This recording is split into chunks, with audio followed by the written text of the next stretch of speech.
everyone, Coach Craig here, and today's lesson I'm going to be covering what is CrossFit. So in order for us to understand a little bit more about the methodology of CrossFit, we need to go back in time and briefly cover what the original intent was, what the task was, what was the foundation, what was the base of it all. And that was to establish a broad, general and inclusive program, guys, okay, for everybody. And specifically non-specializing in specializing, okay? So the opposite to cherry picking, only kidding. The opposite to doing one thing to be good at one thing. So for instance, if you want to run a marathon, it makes a lot of sense that you would incorporate a running program, and that would see you just doing running, okay? Complete opposite of that. We want to do running, we want to do swimming, we want to do biking, we want to do weight training, we want to do everything. That is never going to make you the best at one element, so it's possibly not the best program or methodology for somebody like, for instance, Mo Farah to follow, okay? Not saying that they wouldn't benefit from a little bit of strength training. However, they only have one task in mind. Our one task in mind is to not be rubbish at anything, okay? So you're never going to be the single best at something, but you don't want to have any cheek or holes in your athletic performance, okay?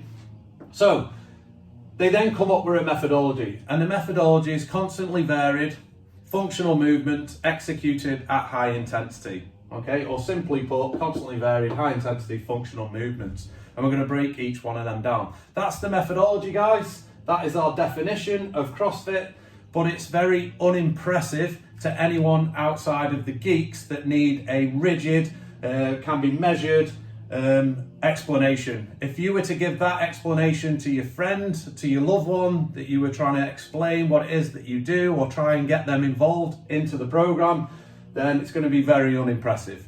So if we break it down and then you allow that to sink in and you regurgitate what you get from that, then that's going to be a really good definition of CrossFit that you would pass over to somebody else. Okay. The easiest way of explaining CrossFit, as you all probably know, the reason we used to do tasters back in the day, is you bring someone down to the gym, you put them through something like Fran, and then when they're lying on the back, breathing at the sky, sweating, almost being sick, you say, that's constantly varied high intensity functional movement. Okay, we offer 2 memberships, which one do you want to sign up? That kind of idea. So, constantly varied then, guys. The idea of a general physical preparedness program to prepare you for the unknown, the unknowable. So this would see you avoiding any kind of patterns where back in the day people would sign up to a gym membership and hit the weight room 3 times a week and do the same thing 3 times a week. Maybe they do circuit training Tuesdays and Thursdays every single week.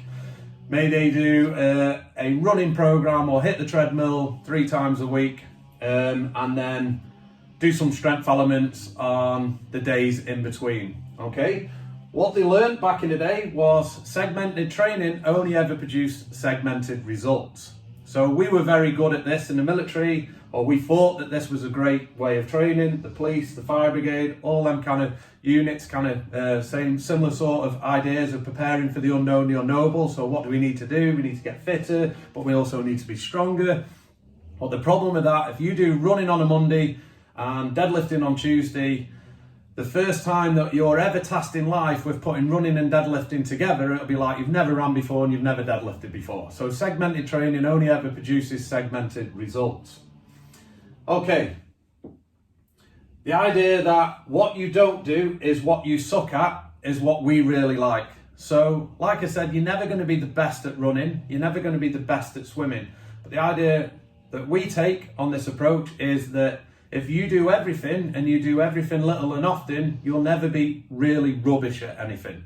So, Greg once said back in the day, when he was, if he was to go into his group of friends and they were to all go on a bike ride, he'd never beat his friends that go on bike rides all the time.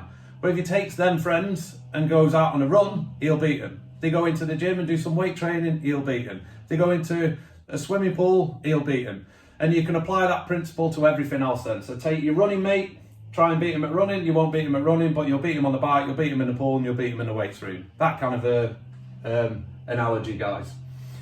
Okay, so also encompassing that, which is very relevant at these current times, going through the coronavirus pandemic, is preparing for the unknown, the unknowable, making sure that you mix absolutely everything up. You don't become accustomed with training all the time with a certain type of shoes.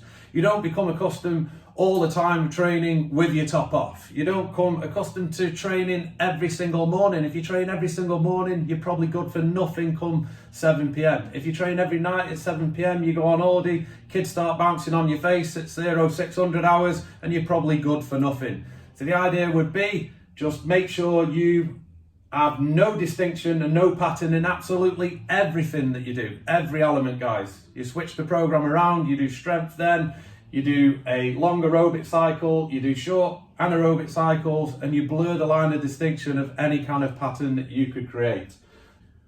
Brings us on to next, intensity. Okay, force times distance divided by the time it takes you, straight out of the physics books, guys.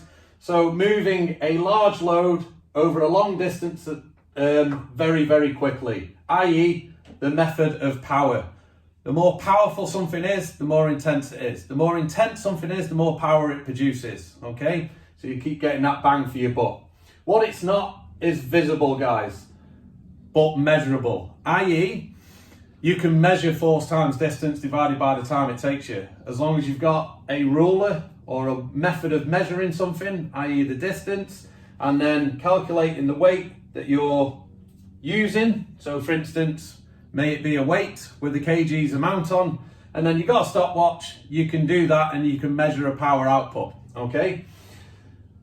With visible, i.e. somebody who was to say that in the bodybuilding camp, oh, that was extremely intense, okay? Intense, the sensation of it, that's a little bit different in the terms of how we would define it.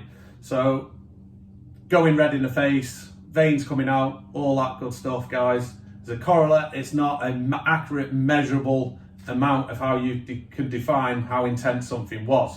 Okay, likewise with the long distance endurance athletes that say intensity is a measure of heart rate.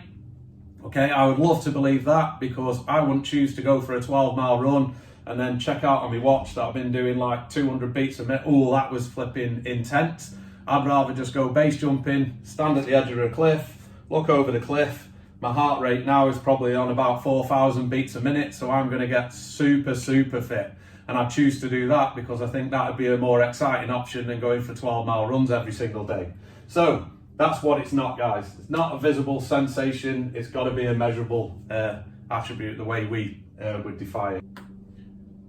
Then we got functional movements. Functional movements are categorically unique in its ability to create power, okay? Power, intensity. So moving large loads over long distances quickly. So that can be pull-ups, it can be clean and jerks, okay? It can be sledge prowler pushing, so on and so forth. You all know most of the movements, okay? And then it's also universal motor recruitment patterns that are blueprinted in our DNA. So the way, if you watch a child deadlift an heavy object from the floor, they set up in the exact same manner that we teach in the box, okay?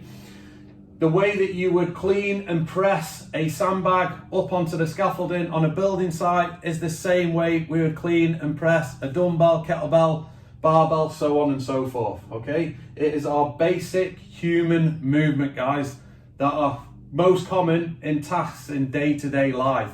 If it isn't because you started deadlifting and picking your keys up with a rounded back and not bending at the legs anymore, that's just because we're trying to change our DNA. We're sitting for prolonged periods of time now. We're not moving correctly in the way that we would have done before we started implementing like desk jobs, sat there for 8 hours at a desk, so on and so forth, and switching our mechanics up through our own doing, okay? But you'll see that if you take a human in its natural state, i.e. somebody still living in the Amazon rainforest or whatever, guys, they would pick an object up the exact same way as they used to when they were 4. They still squat in the exact same way at 97 as they did at age 4, so on and so forth, okay? So natural movements that are blueprinted in our DNA.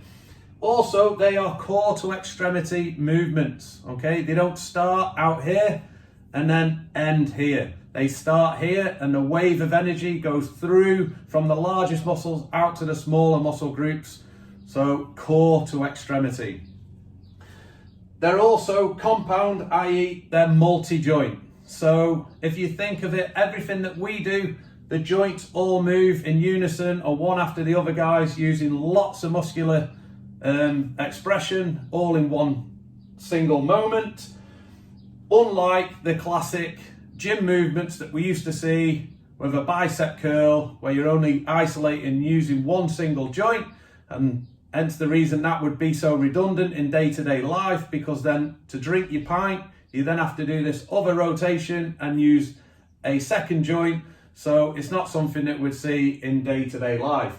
And why this is really cool for preparing for the unknown, the unknowable, guys, if you pick on them certain gym movements that we used to play around with, the lateral raises, the bicep curls, these are completely redundant in things like combat scenarios for the military. I can't ever remember certainly hearing any story about how a fireman had to do a specific bicep curl to remove a thing or a piece of object from a trapped human to save their life. And apart from guys in the military, when they start to panic and simulate making some like pretend wings and start to flap, maybe that's the only way you'd see a lateral raise. But it's definitely a movement you couldn't imagine doing in any other place outside of the gym. Okay, so that's it, guys. Constantly varied, high intensity, functional movements coupled all together. You get the methodology of the great thing that we all know and love called CrossFit.